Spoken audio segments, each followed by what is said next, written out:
Carbon microphone होता है उसका वर्किंग प्रिंसिपल कैसे होता है। तो when final granules enclosed in a case or subjected to pressure variation, the resistance of granules varied। तो अभी हम लोग इसका स्ट्रक्चर देखेंगे। तो उसमें क्या होता है कि कार्बन ग्रैनुअल्स का हम लोग यूज करते हैं। उस पे क्या होता है, एक डायफ्राग्राम होता है। डायफ्राग्राम पे जैसे ही साउंड पड़ता है तो उस कार्बन जो ग्रैनुअल्स है उसका रेजिस्टेंस या तो कम होता है या फिर ज्यादा होता है। तो यहाँ से जो भी हम लोग का जो साउंड बोला जा रहा है, जो भी प्रेशर हम लोग दे रहे हैं साउंड प्रेशर, ठीक है, और उस साउंड प्रेशर में जो भी वेरिएशन हो रहा है इसके कारण से जो कार्बन ग्रैनुअल्स होगा उसके रेजिस्टेंस में भी वेरिएशंस होगा।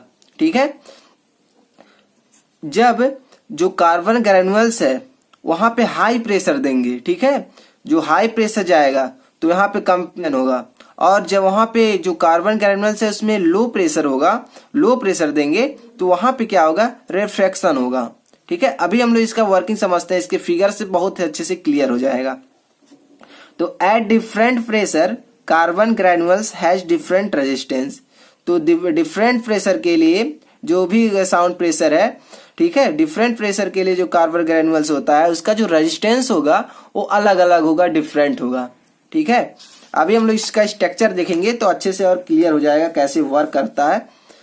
तो यहाँ पे देख सकते हैं इसका स्ट्रक्चर कार्बन माइक्रोफोन का कुछ इस फॉर्म में होता है। यहाँ पे मेटल प्लेट है, ठीक है, ये वाला पार्ट आपका मेटल प्लेट है।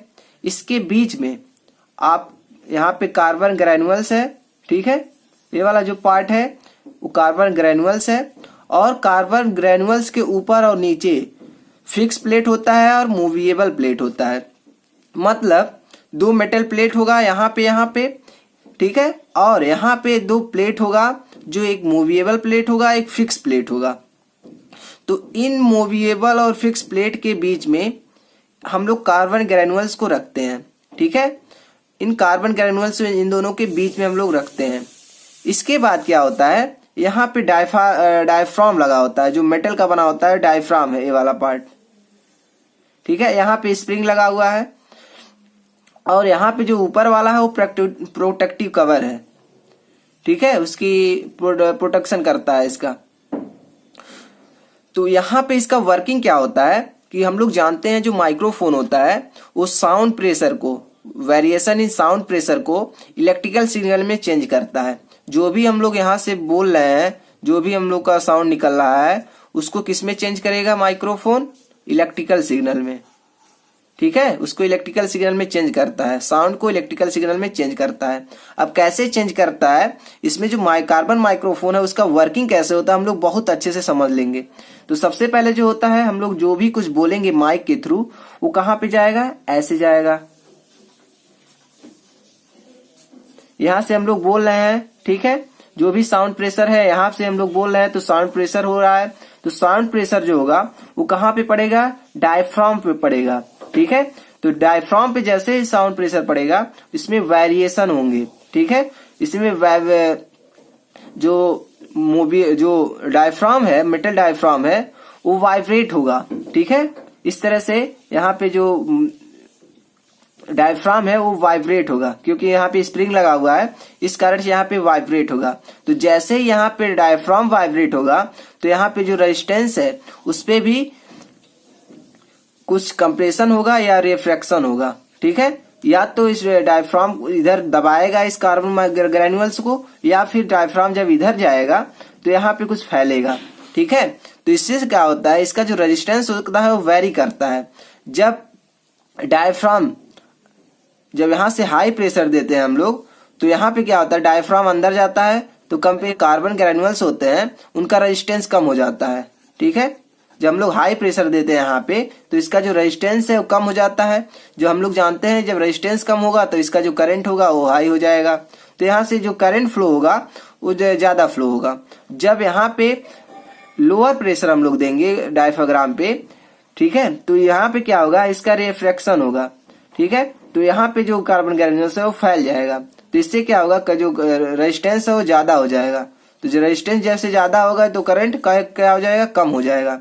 ठीक है, तो यहाँ से क्या होता है, इसका वर्किंग यही है, बहुत ही सिंपल है। और फिर यहाँ से जो हम लोग का आउटपुट मिलता है यहाँ से हम लोग ले लेते हैं। यहाँ पे एक बैटरी लगाते हैं, यहाँ पे एक रेजिस्टेंस लगाते हैं और यहाँ पे हम लोग जो इम्पीडेंस मैचिंग के लिए यहाँ पे हम लोग ट्रांसफार्मर लगाते हैं, यहाँ से हम लोग आउटपुट मिल जाता है। ठीक है, तो ये होता है इसका स्ट्रक्चर और वर्किंग। तो आपके दिमाग में एक क्वेश्चन आ रहा होगा कि यहाँ पे ट्रांसफार्मर क्यों लगाया गया है और कैसे हम लोग को यहाँ से एसी मिलता है, जो सिग्नल होता है, जो इलेक्ट्रिकल सिग्नल होता है, कैसे एसी सिग्नल मिलता है।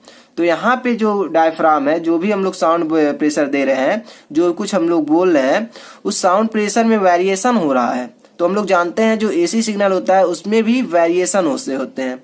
ठीक है, जो साउंड यहाँ पे जो है उसमें वेरिएशन हो रहा है, कभी लो साउंड प्रेशर है, कभी हाई साउंड प्रेशर है। तो उसके कारण से जो यहाँ पे हम लोग को आउटपुट मिलेगा वो एसी सिग्नल मिलेगा। ठीक है, तो ये होता है इसका वर्किंग, बहुत ही सिंपल है। यहाँ पे जैसे डायफ्राम पे हम लोग साउंड प्रेशर देंगे तो यहाँ पे जो कार्बन ग्रैन्युल्स है उसका रेजिस्टेंस वेरी करेगा और इसके अनुसार से जो करंट फ्लो होगा यहाँ से हम लोग को आउटपुट मिल जाएगा। ठीक है, बहुत ही सिंपल है इसका वर्किंग। अब हम लोग देखने वाले हैं इसका कैसे आप इसके वर्किंग को लिखेंगे। मैंने समझाने के लिए आपको समझा दिया कि इस तरह से इसका वर्किंग होता है। तो शॉर्ट में अगर आपको वर्किंग लिखना होगा तो इस तरह से लिखेंगे। जो साउंड प्रेशर होगा जैसे डायफ्राम पे पड़ता है तो क्या होता है, कंप्रेशन में क्या होता है, फ्रेश कार्बन ग्रैन्युल्स, जो कार्बन ग्रैन्युल्स होते हैं वो कंप्रेस होते हैं। ठीक है, कार्बन ग्रैन्युल्स जो होते हैं कंप्रेस होते हैं और वहां से जो कार्बन ग्रैन्युल्स का रेजिस्टेंस होता है वो कम हो जाता है, जिसके कारण से जो करंट होता है, जो करंट का फ्लो है वो इंक्रीज हो जाता है, ज्यादा हो जाता है। सेम इसी का उल्टा होता है रिफ्रैक्शन में। तो जैसे हम लोग लो प्रेशर देते हैं तो जो कार्बन ग्रैन्युल्स है और उसमें रिफ्रैक्शन होता है। रिफ्रैक्शन होने से क्या होता है, जो कार्बन ग्रैन्युल्स का रेजिस्टेंस है वो ज्यादा हो जाता है। कार्बन का जो रेजिस्टेंस है वो ज्यादा हो जाएगा तो उसमें जो करंट फ्लो होगा वो कम फ्लो होगा। ठीक है, तो इस तरह से आप इसका वर्किंग लिख सकते हैं। तो अब्सेंस ऑफ साउंड, जब हम लोग जो माइक्रोफोन है, कार्बन माइक्रोफोन, उस पर कोई साउंड नहीं दे रहे हैं, कुछ भी नहीं बोल रहे हैं, तो उसमें एक स्टेडी करंट फ्लो होता है।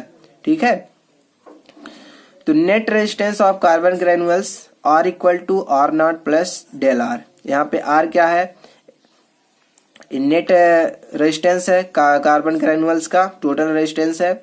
और यहाँ पे आर नॉट क्या है, वो एसटीडी रेजिस्टेंस है। जब कोई साउंड प्रेशर नहीं दे रहे हैं तो उस समय जो रेजिस्टेंस है आर नॉट है। और जैसे साउंड प्रेशर में वेरिएशन हो रहा है तो जो आर में चेंजेज है, जो रेजिस्टेंस में चेंजेज है वो डेल आर है। ठीक है, तो इसका नेट जो कार्बन ग्रैन्युल्स है उसका नेट रेजिस्टेंस इतना होता है।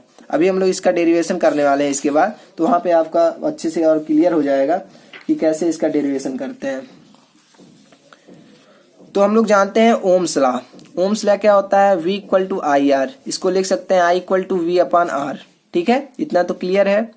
इसके बाद क्या होता है, अभी हमने पढ़ा है कि R equal to R naught plus del R होता है, जहां पे R क्या है, नेट रेजिस्टेंस है, आर नॉट क्या है, एसटीडी रेजिस्टेंस है। जो हम लोग प्रेशर, जो साउंड प्रेशर है नहीं दे रहे हैं उस समय जो कार्बन ग्रैन्युल्स का रेजिस्टेंस है, इसको आर नॉट बोलते हैं। और डेल आर है, डेल आर क्या है, जो हम लोग साउंड प्रेशर दे रहे हैं उस समय कुछ जो कार्बन ग्रैन्युल्स है उसमें वेरिएशंस हो रहे हैं, उसके रेजिस्टेंस में वेरिएशंस हो रहे हैं, तो इसको बोलते हैं डेल आर। ठीक है, इतना तो क्लियर है। अब हम लोग देखते हैं कि यहाँ से जो V है और R है, तो यहाँ से मान लेते हैं कि R का वैल्यू हम लोग पुट करेंगे, तो I equal to V upon यहाँ पे जो R होगा R naught plus del R plus R L होगा। लोड रेजिस्टेंस हमने देखा है कि जो ट्रांसफार्मर है उसके पहले लोड रेजिस्टेंस आर एल लगाए हैं, उसके पहले एक बैटरी लगाए थे। ठीक है, तो यहाँ से जो इसका टोटल रेजिस्टेंस होगा R इक्वल टू जो होगा वो R naught plus del R होगा प्लस लोड रेजिस्टेंस होगा। ठीक है, तो यहां से इसके बाद क्या होगा कि जो I है इक्वल टू हो जाएगा V हो जाएगा और R naught plus R L ये होता है आपका R। तो यहां से जो R इक्वल टू होगा वो कितना हो जाएगा, R naught plus R L. तो यहां से हम लोग पुट कर देंगे यहाँ पे, तो इसमें क्या हो जाएगा, R प्लस डेल आर हो जाएगा। ठीक है, इसके बाद क्या होगा, V हो जाएगा अपान हो जाएगा, यहाँ से R हम लोग कॉमन लेंगे तो 1 plus del R upon R हो जाएगा, क्योंकि यहाँ से कॉमन ले हैं तो यहाँ से हो जाएगा, यहाँ पे R है ही नहीं तो यहाँ पे डिनोमिनेटर में चला जाएगा।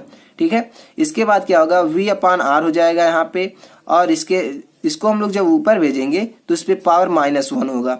अभी हम लोग बाइनोमियल थ्योरम का यूज करेंगे। तो आपने बाइनोमियल थ्योरम तो पढ़ा ही होगा। तो उसमें क्या होता है, जो उसका पावर होता है वो धीरे धीरे इंक्रीज होता है। तो पावर इंक्रीज होने से क्या होता है, अभी हम लोग इसका फार्मूला देखते हैं। तो जैसे ही हम लोग बाइनोमियल थ्योरम का यूज करेंगे तो उसमें क्या होगा, I इक्वल टू हो जाएगा V/R, और इसका बाइनोमियल थ्योरम का जब यूज करेंगे तो इतना आएगा 1 - ΔR/R माइनस 2 ΔR/R का होल स्क्वायर माइनस, इस तरह से बढ़ता जाएगा। ठीक है, तो हम लोग क्या करते हैं, मान लेते हैं कि जो ΔR है, ΔR/R है वो बहुत कम है 1 से। ठीक है, ΔR/R जो है वो बहुत कम है, इस कारण से जो इसका पावर होगा वो हट जाएगा। ठीक है, इतना हम लोग मान लेते हैं निग्लेबल। ठीक है, तो इससे क्या होगा, तो I इक्वल टू हो जाएगा V/R 1 माइनस ΔR/R हो जाएगा। ठीक है, इसको हम लोग मान लेते हैं कि बहुत ही कम है, इसलिए इसको छोड़ देते हैं, निग्लेक्ट कर देते हैं। तो इसके बाद क्या होगा, I इक्वल टू हो जाएगा V/R 1 माइनस ΔR/R हो जाएगा। यहां से जो V/R होगा इसको हम लोग बोलते हैं IDC। ठीक है, तो V/R को हम लोग बोलते हैं IDC, STD current. STD current मतलब जो भी हम लोग साउंड प्रेशर दे रहे हैं उससे पहले जो भी हम लोग कार्बन माइक्रोफोन यूज कर रहे हैं उस पर अभी कोई साउंड प्रेशर नहीं दे रहे हैं, उससे पहले का जो करंट फ्लो हो रहा है वो V/R है, इक्वल टू IDC है। ठीक है, यहाँ पे हम लोग अब इसके वैल्यू को पुट करेंगे तो यहाँ पे हो जाएगा I इक्वल टू IDC हो जाएगा इसके स्थान पे। ठीक है, IDC हो जाएगा और 1 माइनस ΔR/R हो जाएगा।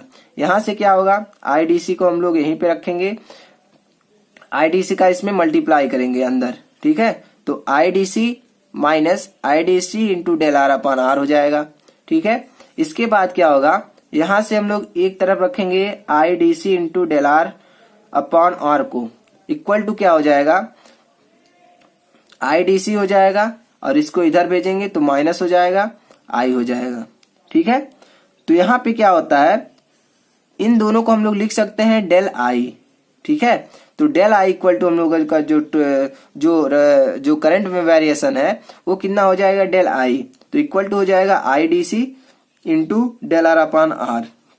तो यहाँ पे देख सकते हैं जैसे ही कार्बन में वेरिएशन होंगे, जो कार्बन में वेरिएशंस होंगे, जो कार्बन ग्रेन्युल्स का रेजिस्टेंस है उसमें जो वेरिएशंस होंगे तो उसमें उसके करंट में भी वेरिएशंस होंगे। ठीक है, तो इसका फार्मूला यही है, बहुत ही सिंपल है, ΔI equal to IDC into ΔR/R।